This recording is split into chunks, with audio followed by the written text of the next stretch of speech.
Speed Gamers are going to be doing a week-long marathon starting tomorrow. And if you've ever heard of the Speed Gamers, then you're stupid and lame. But they're just this video game guys who do video game marathons for charity and stuff. So that's going to be Nate's just for a week, and they're doing Pokemon games, which is pretty cool. They're going to be playing all the Pokemon games and catching all 646, I think, not including the events that have been released yet, all legitimately within the course of a week. And, you know, I've been watching Speed Gamers for like a year and a half now. Maybe it's been 2. It's been really long now, hasn't it? Oh, whatever. So, yeah, GSG, gonna throw my little thing out there. So we have a OU battle here against some 1996 and shazam1996. Yeah, there we go. So I predict him to predict my T-Tar lead because this is a sand team, and so I predict him to lead with 8, predicting me to lead with T-Tar, so lead with Jellicent. So that was really pro play. I'm gonna predict him to switch here or go for the U-turn like he did and go for the Will-O-Wisp, and he switches into Fortress, so that thing gets burned. So that's really good right off the bat.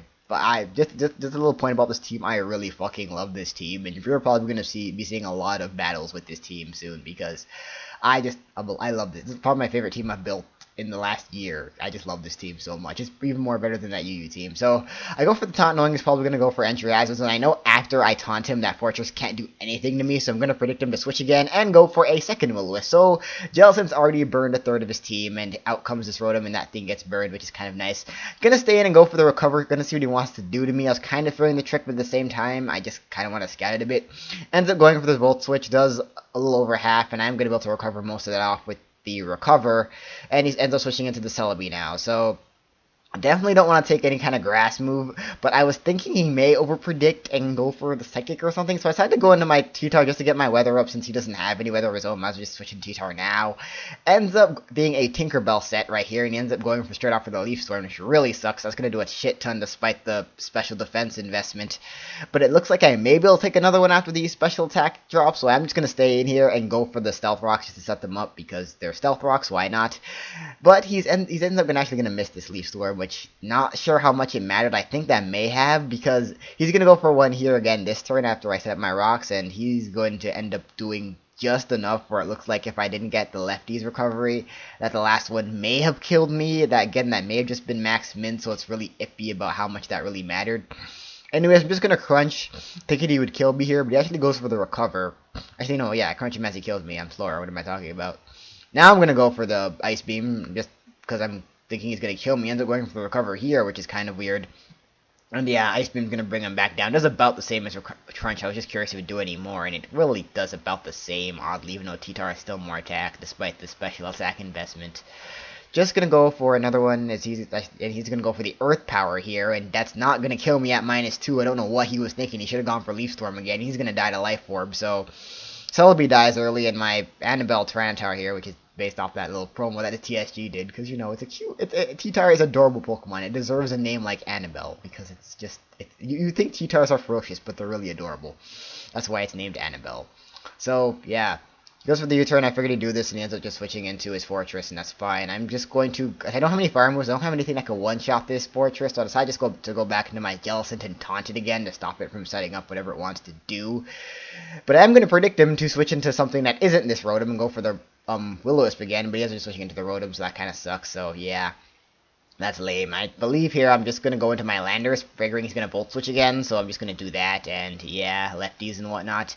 So, and burn, come on, let's go. Yeah, I'm going to switch into Landorus, predicting him to go for the Volt Switch, and he does just that, and now he's kind of stuck in. So, I do see the leftovers though, so I know he can switch moves, but I'm pretty sure he's still going to switch out here, because the prospect of a Stone Edge isn't good when Rotom's at this much health. So I am going to predict him to switch here and go for the U-turn. Kind of a risky play, because I could have taken a Hydro Pump, but it wasn't that big of a deal. I should go for the Earthquake predicting him to switch. That's kind of weird. Why didn't I go for U-turn? Okay, fine. I Earthquake predicting him to switch instead, and that Fortress is going to die to 2 of those. But he's going to switch out, despite the fact that Thing's going to die on the switching back in and go into his Dragonite, which is going to be immune to the Earthquake and whatnot, and now can get a free Roost off if he has it or not. But I do have the Sandstorm, so multi-scale isn't really a big deal for this team. So I'm going to go into Fortress because it's a Steel type. Why not switch it into a Dragon type? So just gonna go for the spikes here. Just I'm not really sure what kind of Dragonite this is. I just see Roost and I don't see any lefties. So I'm like, okay, I'm just gonna go for the spikes. See what he wants to do. He ends up being a DD set. So I'm assuming he has the Lum probably. because I don't see any item. I'm thinking that's what he may have. So just going to go for the gyro ball now with the plus speed. I know it's going to still do a decent chunk, and he ends up doing that much and not killing me. Not even bringing me down to sturdy, which was kind of weird. So gyro ball doesn't do as much as I thought, so I'm pretty sure this thing does have some HP investment, so that kind of sucks. I'm just going to let him kill me with another since I don't really need the rapid spin at this point in the game. So in fact, this team really doesn't even need rapid spin support at all. I just have it because it just fit with the team, and it just turned out to work really well. So going to Landorus, I am Scarf, so I know I'm faster. I'm going to just go, I think, straight for the Stone Edge here just to play it safe. And yeah, he just switches into Fortress as entry Azure fodder. Now going to switch into a Jirachi, figuring I'm locked in the Stone Edge and can play around with my team a little bit.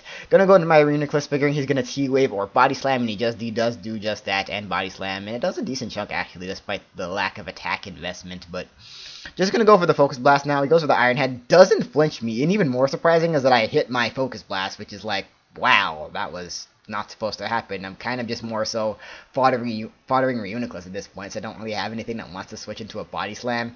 But aside, you know what, I do have Jellicent, it is immune to Body Slam, so I can just go into that, and I can take the Iron Heads all day, so it can't paralyze me, so that's nice, and I'm just going to, I believe, just go straight for the Will-O-Wisp here again, because Jellicent likes to burn things, so I believe I'm just going to go for it here. He's just going to go for the Iron Head. Does absolutely nothing. And of course, he gets the flinch, and it's just like, that turn was pretty useless. I don't see why he... Well, I guess he got lefties out of it, if you really want to go into specifics, but he's going to switch out now, realizing how little that did. He's going to switch into Rotom, and I believe I just go for the safe Willow as he switches that in, so that doesn't do anything because he's already burned.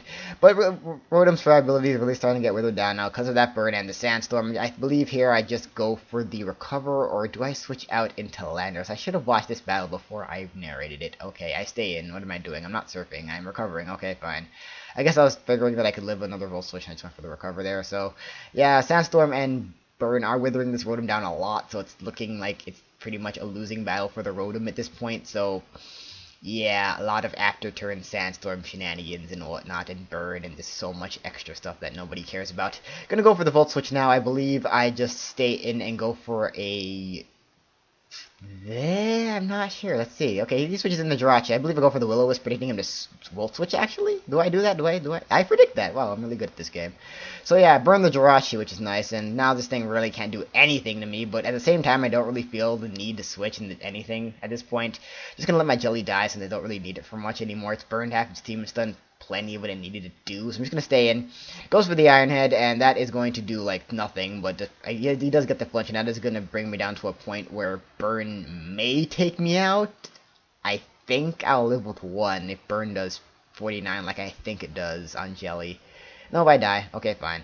Alright, so Jelly dies. Jirachi is really low at this point. I do have the Landorus that can easily take it out with the Earthquake. Just gonna go for it. No point of predicting. He could have switched into Rotom, but I'm pretty sure that thing's dead with Sandstorm plus Burn at this point anyway, so no point of him switching it in.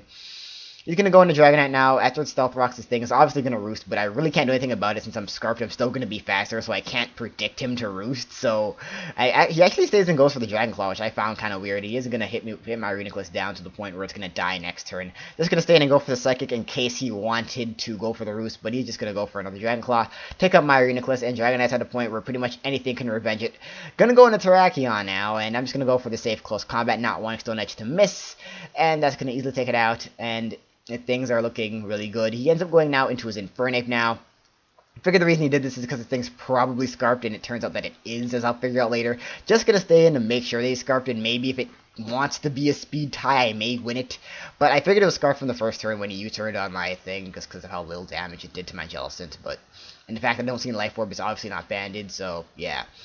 So going to my last Pokemon, which is my Landorus, just going to lock myself in a Stone Edge because I know I can take out the rest of his guys with it. So it goes into Rotom, and what I should have done here was lock myself in an Earthquake, because I didn't realize the fact that if Rotom switched in like it did, it would have just died to Burn and Sandstorm. So what I should have done was lock myself into Earthquake, and I would have won the game. But now because his Ape is Scarfed, he has a Hidden Power Ice, so he's going to take me out, and that is going to be the match, except for the fact that Hidden Power Ice doesn't kill me. So I go for Stone Edge to win the game, but I miss. Stone Edge, I freaking love you. Oh, don't you just love Stone Edge? So Stone Edge misses. He's going to be able to hit me with another Hidden Power Ice, and that is going to be the match, and I lost because Stone Edge missed. But I really just lost because I was being stupid. I should just lock myself in an Earthquake. But anyways, that is going to be a good OU battle, and I will see you guys next time. And I'll probably be using this team a lot. So yeah, watch TSG tomorrow. They're going to be awesome.